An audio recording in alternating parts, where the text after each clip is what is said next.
comedy in honor of my family members who live with mental illness. Helped raise some nieces with mental illness, and family is just really important to me. Family is so important. We just had a big family dinner at my house. My husband was there and our 3 boys and my mom and my nieces and their family all together, and we had ham and scallops, potatoes and salad and rolls and cheesecake and drama and dysfunction and 13 different mental health diagnoses. I'm exaggerating. We didn't have cheesecake. We did have PTSD and depression and anxiety and dissociative identity disorder and borderline personality disorder and a traumatic brain injury, all against the backdrop of my own emotional stress eating, which is why we didn't have cheesecake.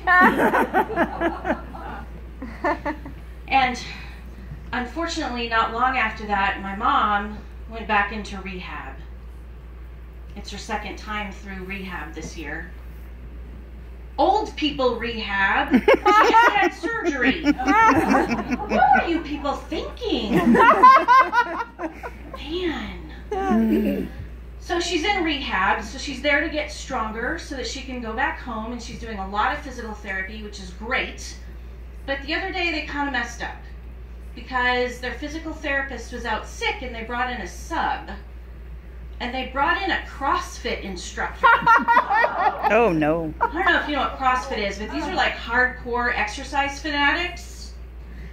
And it was not right. I'm telling you, my mom was in the corner trying to do burpees with her walker. And there were some old gentlemen over here who were like doing kettlebell sets and deadlifts in their wheelchairs. And the CrossFit instructor was yelling at them. She was like, "Oh, you fell down and you can't get up? Well, give me a push-up while you're down there, Helen.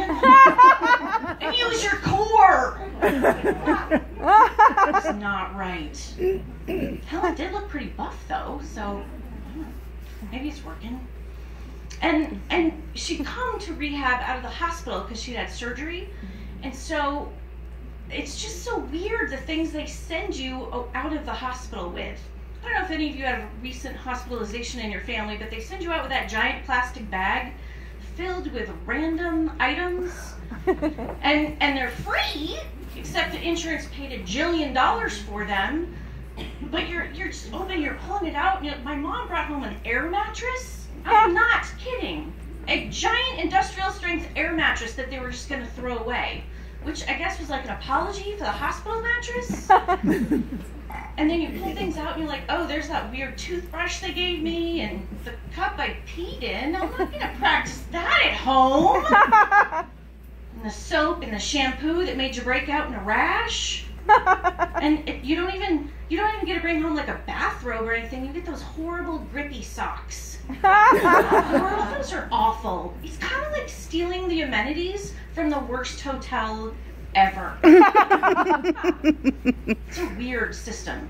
And the rehab place is not much better. I was visiting my mom yesterday, and a nurse comes in and brings her a pill in this little plastic cup. She gives her the one pill, and then she throws it away, and she leaves. And it hit me. There's a new little plastic cup every time my mom gets medication. Do you know how much medication old people take? Some of you may know. Somebody out there is raking in the dough on the little plastic cups. And it is enough to send a recycling Oregonian into a fatalistic fetal position of hopelessness. I mean, we're Oregonians. I felt like I had to go dig through the trash and pull out the little plastic cups and carry them around until I could find someone to recycle them for me. No one would. My husband and I are very different. That's an awkward segue, but it's a true fact. We're very different. I am a person who exuberantly embraces life. Just living large. My husband is more of a reserved, measured kind of guy.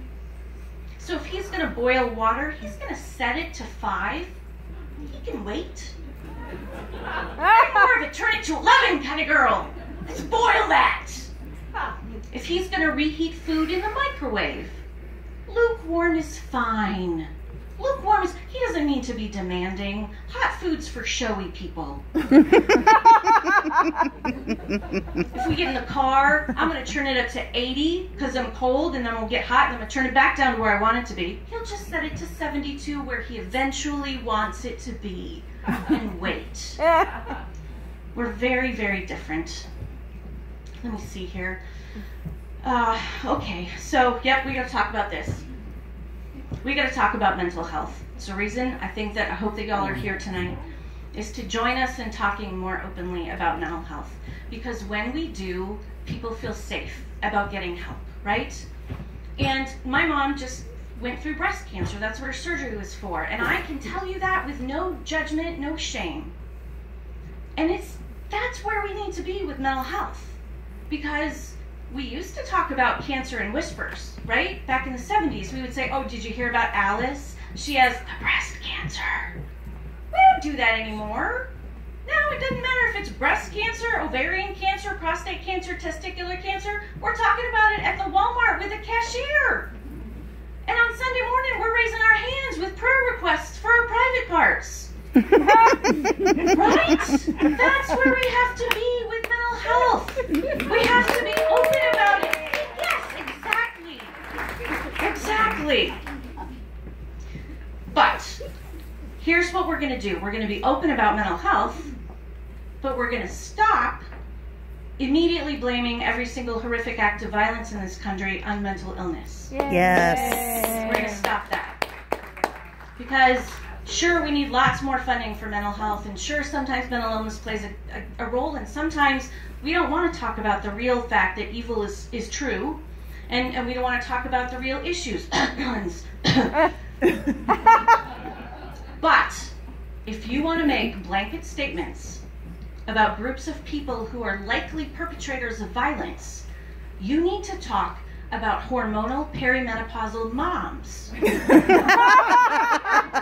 of teenage boys who don't know why they didn't turn in their homework. Thank you. That's who you need to be worried about. Woo! I'm looking at Kelly. Yeah.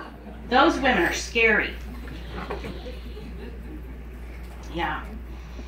And I think part of what will make all of this easier and make society better is when we're just respectful and tolerant of everyone. And I practice that.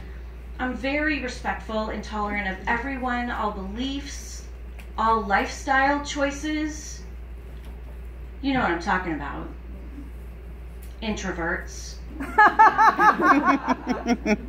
That's a lifestyle choice.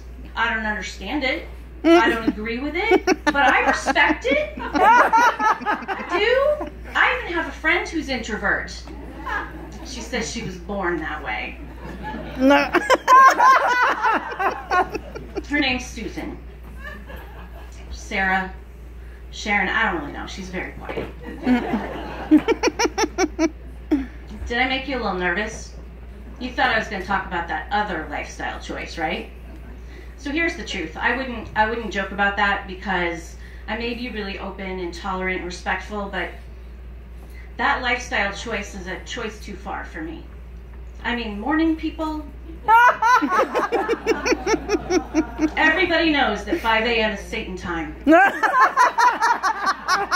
They could be sleeping like God-fearing people. No, I'm not going there. Not morning people. So parenting kids with mental illness has been a challenge. Along with my nieces, my husband and I do have 3 boys that we're raising here in Lake Oswego. And this is a difficult parenting environment. It's a difficult place to raise kids. It's very competitive. When I'm not doing this, I'm a stay-at-home mom. Not a homeschooling kind of stay-at-home mom, and definitely not a raising chickens while reupholstering the furniture kind of homeschooling mom. God bless them, but I can't get my boys to flush the toilet consistently. I should not be responsible for their knowledge of participles. Amen. No. Mm-hmm. But homeschooling them sometimes feels like it might be the easier choice than parenting in this competitive environment. The moms that I parent with are intense, talented women who used to be martial arts masters of the corporate boardroom. And now they're ninja warriors of the PTA and the jogathon and art literature. You can get in a sparring match with them. You don't even know. I was on the playground not that long ago. My little guy was out playing, and there was another mom I didn't know that well. And we're chatting, and I thought it was going well. And she said, hold on a minute. Billy, we have to go in 2 minutes. You have piano practice. And I said, oh, that's great. He plays piano. Good for him. Well, of course he plays piano. I mean, he's been playing violin for 3 years, but we knew he needed a second instrument. He is in kindergarten. Billy, come on, we have to go. After piano practice, you have lacrosse practice, and right after that, you're going to meet with your tutor to work on your algebra haiku for performance art class. It's intense. I'm not kidding you. But you know what? You know what? Parenting kids with mental illness has given me an internal strength and the ability to stand up to that. And I said, no, you go, that's all right. We got stuff. We gotta go home and go to the psychiatrist, and then we got group therapy, and then I gotta go to the pharmacy and pick up the Saffris, the Seroquel, the Prazosin, and the Trazodone. And then I gotta go home and lock up the knives and scissors. Woo! Woo! Bring it!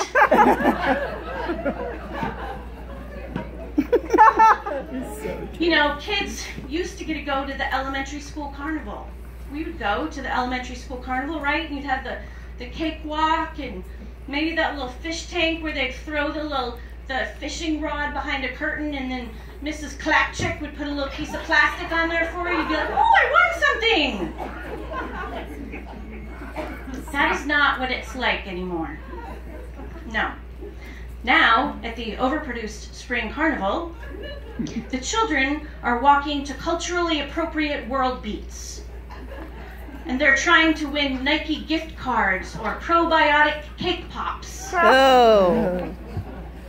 And the dunk tank is now a dip into a soothing mineral bath followed by a juice smoothie.